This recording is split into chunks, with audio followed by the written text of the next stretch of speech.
Thì hiện mai cần phí đó na thì hiện mai khu hi lum xia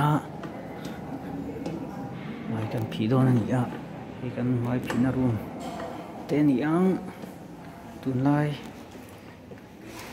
chuan thil hi đang làm chắc tổ mai thì này cần mặt phí na anh ai cần phí nga chưa đón vào vậy nào chuộc kính mò này hai con phỉ ngá hai phỉ tiền hai phỉ chưng dùng hiện nấu en una tiền hai phỉ hi anu mà ang phỉ để bỏ qua mà hiệp của hi mà tiền hai phỉ rồi á lang á tiền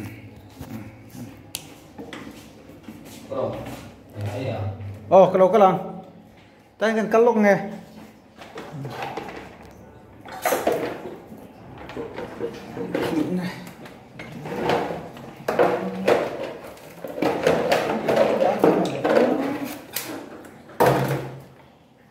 tiền thì cần ba chùm nia tu nay cần ram coronavirus vain bụi em á cho bằng chọn ba chỉ in chỉ thế năng chỉ tăng tích khám hàng lâu sao vậy là thì các cần tôi cần xem về nia hay tối tại in video clip tối tại in hình buồn na chỉ là nia hay ba chùm cần ram bắt hiện đầm nọ mà Lisu Christa hi kan in hungim na le kan chakna lo ni theina turin tran rual apoi moi sei se mai lavin tran rual samila ti kha ka du le a chu mitin inna kan tran rual inna man rual tun hi ani a tin in tran tui ton te ma ina ko nga te tran lai ila ya ka du le a tian hulchara in nur pa in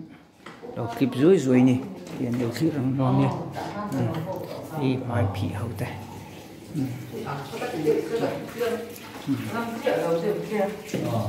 lâu cắt lóc ăn chù phỉ cắt lóc khi ngay cắt cắt lóc ăn tiền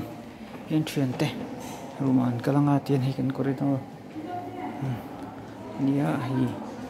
vật tất chẳng hiện cần en ngã thì hiện đâm đầu thì cần chém em mấy nè đâm đầu thì em khóc mẹ tiền truyền tệ đi tiền sinh nên hi tiền cầm hăng về này sống khóc mày hul chơi rồi tiền cái nó ra khor thà cả lung lên thà cả hè về ra sa vàng hiền tiền đầm đồ in po trọ tu mấy tiền phal pha cho in bè thì cháu lâu chú khor thà cái mày chú vàng xuân mà su cầm hăng thiam mà lal patan cầm hăng lal patan hul anh đi cái chia ra tiền cái trồng trái anh khom nè tê cái là itu nahan kan truyền tệ uất đăng ami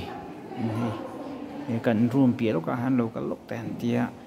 pathian thu te kan suya kan kom le do na kan khalo nga lo thira zel don dia chen ke pin lama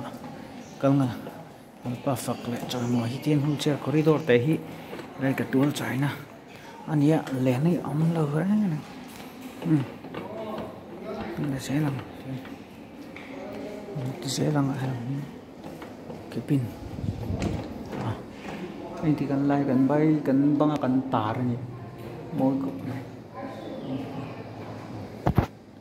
băng cần tả ra thì hiện đây là có như cần hospital building lui để thar sava chỉ sống sava chỉ sống kan hospital compound na kan sava ya sangat ni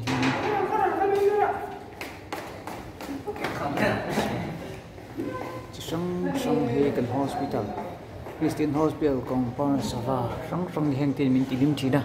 heng sam thom te hian pathian zia in mu tiu thina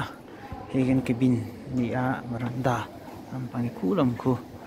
kong pui lung le lam pang kha ni ha tiang hian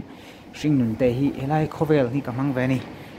chu wang chuan vui don lam hria chuan vui na tur hlir ani ma se vui na tur rang hi alo om lo a